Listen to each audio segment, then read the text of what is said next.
while we're celebrating other Unity centers, let's take a moment to appreciate our friends in Worcester.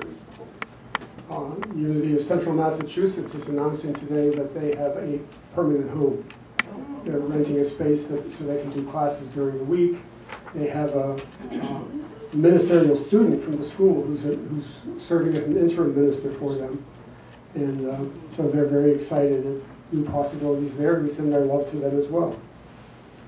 So I've been spending some time in the wilderness. Yep. And you know what? It's not such a bad place to be. We often assume that being, and you know what I mean by a wilderness experience, that there's times when you just don't know where you are or where you're going or what's next. And we tend to assume that being in the wilderness is a sign that we've done something wrong. How did I get here? What mistake did I make? How can I get back to where I was and try again?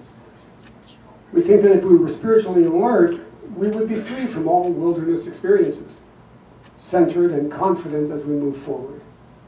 We believe that for ourselves. We believe it for our spiritual communities too. That somehow, because we're unity and because these principles are so important to us, we shouldn't have to deal with, I don't know, financial issues maybe, or other challenges that come up. But that's not the case. We judge ourselves and each other harshly, assuming that the wilderness is a sign of inner turmoil or spiritual failure. But in truth, the wilderness is an essential part of our spiritual journey, which we must experience, and not just once, which we must experience often, if we're going to achieve the spiritual purpose for which we are here in human form. We are not here to be perfect spiritual beings. We are here to express our spiritual perfection through the challenges of this human experience. And the fact that the human experience is challenging is a sign that we're doing our spiritual work. That's what we're here to do, is to move through it, to embrace the wilderness and move on beyond it. Webster's Dictionary defines the wilderness as an area essentially undisturbed by human activity, an empty or pathless area or region. Undisturbed by human activity. That's what makes it feel like a wilderness to us. We don't know, as human beings, we don't know what to do next. And so we find ourselves falling back upon, if we surrender to the experience, we find ourselves falling back on our spiritual truth, which is the light that guides us through. I've talked a lot here about the 5 roles that we play, the 5 roles we move through on our journey. And again, it's not just once, it's every time we come across a new challenge, a new opportunity, a new door opens, we become the orphan. I don't know who I am. I'm unconnected with the world around me. That you can work this through stories from Harry Potter to Dorothy Gale to, every great hero's journey begins with an orphan. Doesn't know who he or she is. There's a sudden occurrence, an unexpected occurrence. An owl flies through the window with an invitation. A tornado hits unexpectedly in the middle of Kansas. And the orphan becomes a wanderer. And that's the wilderness experience, the wanderer. I don't know where I'm going. I don't have a goal in mind. I'm just moving because I'm moving. Then victim, we become powerless over the forces around us until we move through that as the warrior. And then ultimately we become the wizard, the master of 2 realms, spirit and human. And then we're able to that doesn't mean we're free from wilderness experiences. That means that from now on we will understand, this is a wilderness experience. I've done this before. I can do this again. It's not so frightening anymore because we have mastered it.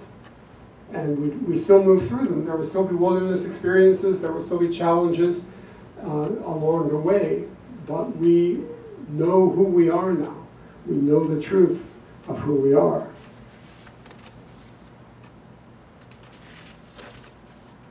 Uprooted from old consciousness, old limitations, no clear sense of what might be next. The Bible, you knew I was going to come around to the Bible sooner or later. The Bible offers many examples of wilderness experiences and the positive consequences they offer. The book of Exodus is entirely a wilderness experience.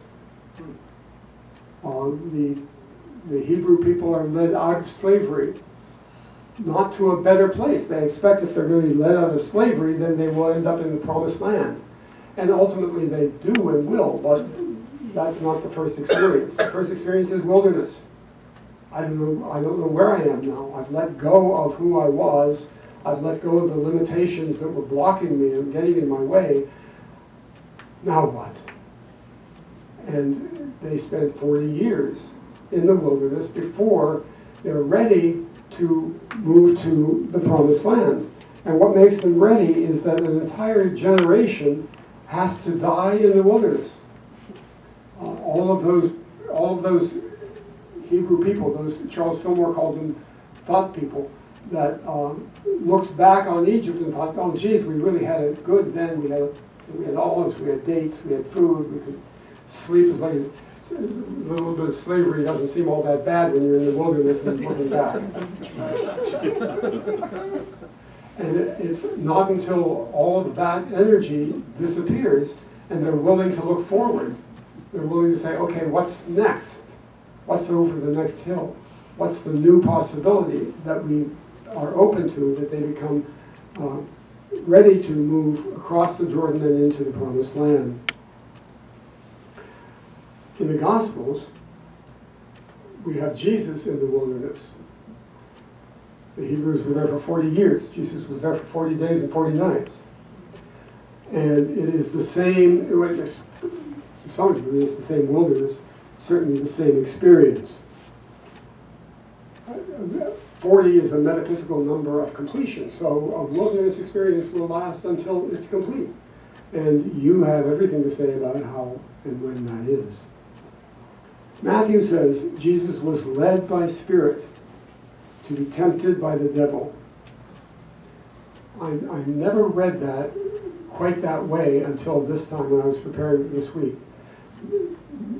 Jesus was led by Spirit into the wilderness to be tempted by the devil. Led by Spirit. The devil didn't come and take him over. It reminds me very much of the story of Job, doesn't it? Job is a good, honorable man who is tempted by the devil because God says, okay, go ahead. Tempt him. See how true his faith is. Don't do anything permanent, any permanent damage, but I give you permission. It's kind of a shocking idea that God would say, okay, here, I want you to play with the devil for a while. But that's because that's what we've agreed to come here to do. If we understand the devil to be our own human nature, our own human consciousness, that part of us that knows fear and knows anger and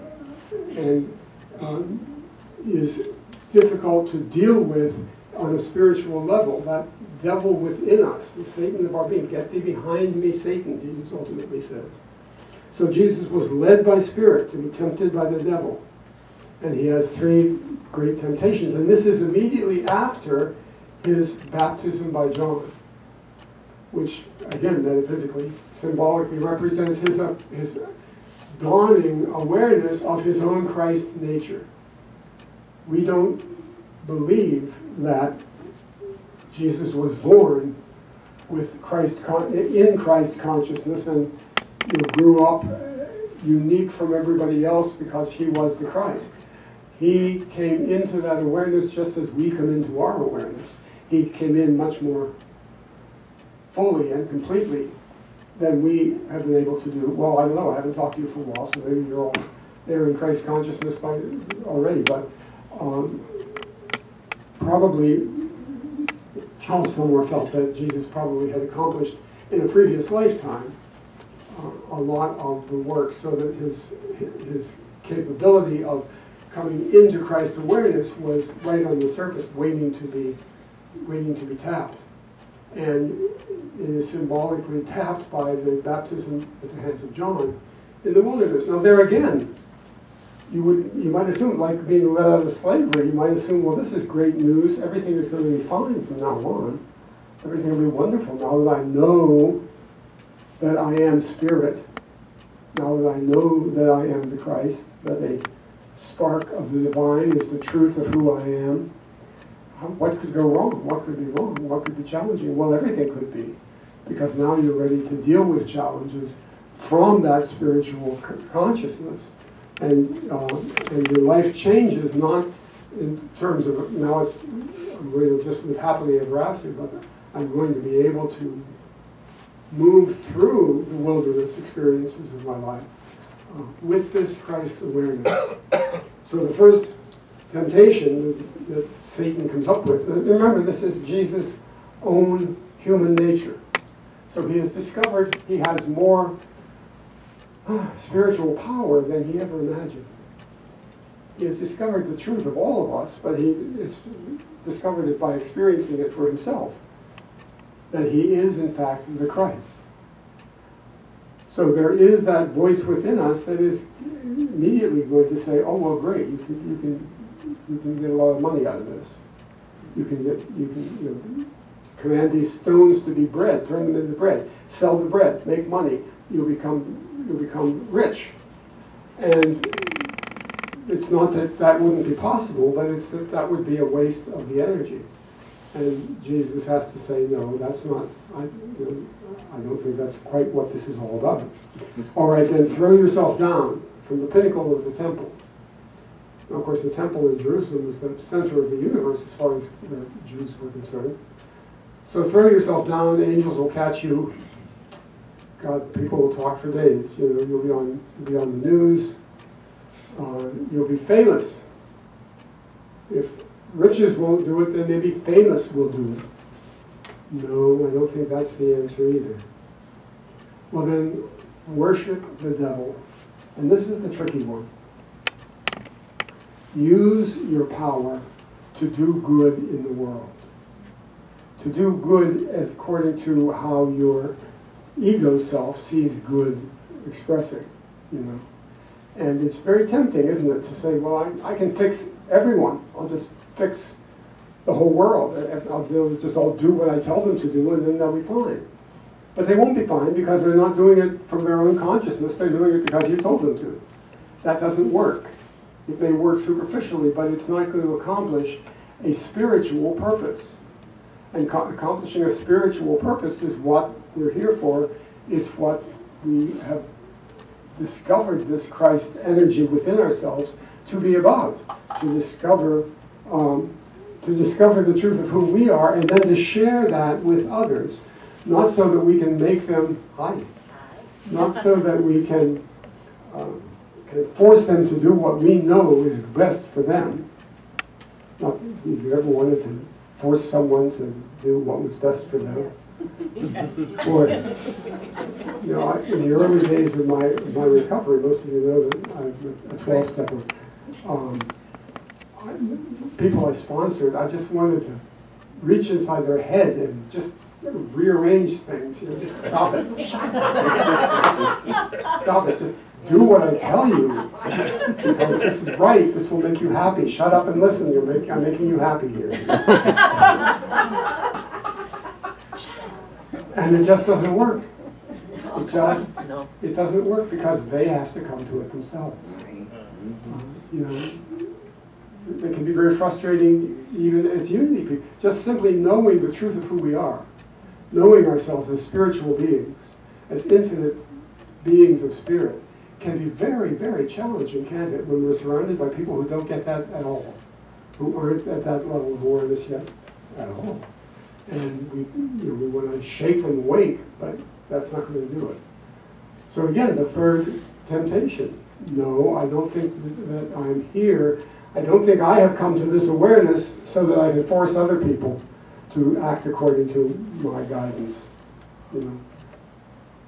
And Jesus finally comes to his final realization, which is, get thee behind me, Satan. Get thee behind me. Not disappear, go away, not drop dead. I know you're part of the journey. I get it. You're going to be part of my journey all the way along. I'm going to be tempted to use powers the wrong way. Get behind me. Get out of the driver's seat. Sit in the back seat and play nice. You're going to be coming along with me on this trip, but you're not going to be driving the bus. Yeah? So the wilderness is the very definition of why we're here. We're here to step into the unknown, to know the truth of who we are, to follow that inner guidance for ourselves, and to make a difference in the world, to transform the world not by making other people change, but by changing it ourselves, by changing our minds, by changing our attitudes. So wilderness can be physical. With me recently, it's been partially physical and partially just emotional, I think, wilderness. It's a challenging thing to go through. It's especially challenging when you are, well, I'll take it my own personal example. It's challenging when you're a minister. And shouldn't ministers be doing everything perfectly pretty much all the time? Isn't that what the very definition of minister is? And believe me when I tell you, there are people, and there are people in unity, who tend to see that. What are you doing wrong? What did you do to bring that on yourself? There used to be people at Unity Village, there were employees who wouldn't come to work if they had even a slight cold, because they didn't want to go through the whole day with people saying, well, what did you do to bring that on? That's just as fundamentalist as your most fundamentalist, isn't it? We bring our challenges on because they're there to be healed. And that's what a wilderness experience is about. And you can certainly, I'm going to say that, I don't think you can. I was going to say you can minister without wilderness experiences, but I don't think you really can. You can talk to people without wilderness experience, but you have to be willing to make the mistakes, to learn the lessons, to find yourself in the middle of nowhere saying, I don't know. I don't know what's next. I spend much of my time these days, my ministry has more or less become writing more than anything else, and I'm writing for a number of Unity publications at any given time. And it's interesting, the difference, that I can write the truth and not be living it in my own life. You know that? I shouldn't be telling you this. We like it. We love it. But it's true. It's true. I can know the truth. I can absolutely know it. And yet, when it comes to my own life, to my own challenge, I can be having a really hard time with it. Especially when it involves, I don't know, other people who don't follow my suggestions.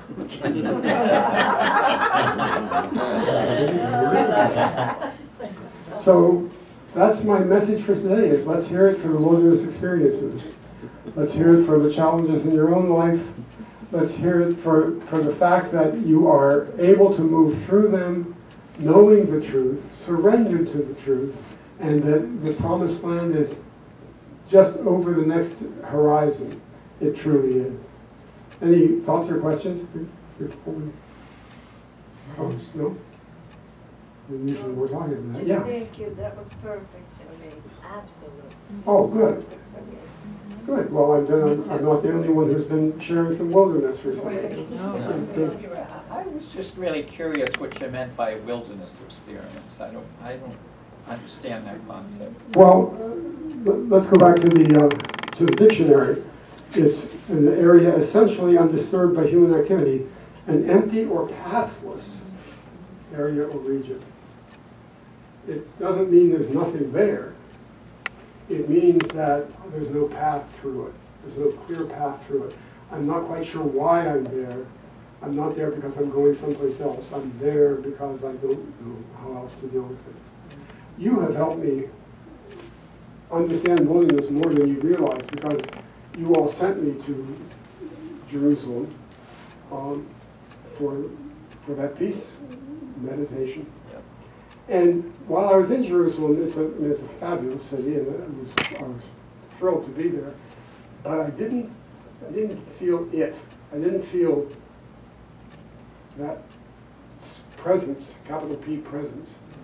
And then, on the third day, we went out into the wilderness, and I stepped off the bus, and I was overwhelmed by the presence. And I realized that that's where the essence of the Christ still lives. That's a part of the world that has not changed in all of the centuries since Jesus walked there, and since Jesus spent his own time in the wilderness. So it's not a bad place. It's just, I've been enslaved to something. I'm breaking free. I'm stepping out, and I don't know what's next. I might have assumed that I would be stepping out into something brand new and wonderful, and I will be. But there may be a time in there will be a time in there, when I'm in the wilderness, when I have to make some choices, when I have to stop and surrender to the truth of who I am. Does that help? Hi. Hi. So this is perfect for me also. I spent 2 hours last night talking to a friend who, like you, ministers to others and finds herself in the wilderness. Yeah. And this is so perfect because she is going to go to the Unity in the City website and hear you and listen to you talk about the very thing that she is struggling with. So thank you so much. Well, I'm so glad it's true. I hope it is helpful for her, as it certainly has been for me. It is for me. The process of preparing this talk was amazing, because it really invited me to sit down and look at and take stock of my life and see what has in fact been going on. And it's been very powerful. I mean, this wilderness work is very powerful for me. So I'm glad it reached some of you as well. I hope. Yeah. For me, it's I've been in the wilderness.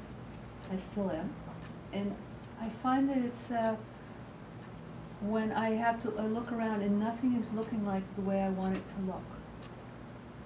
Don't you hate that?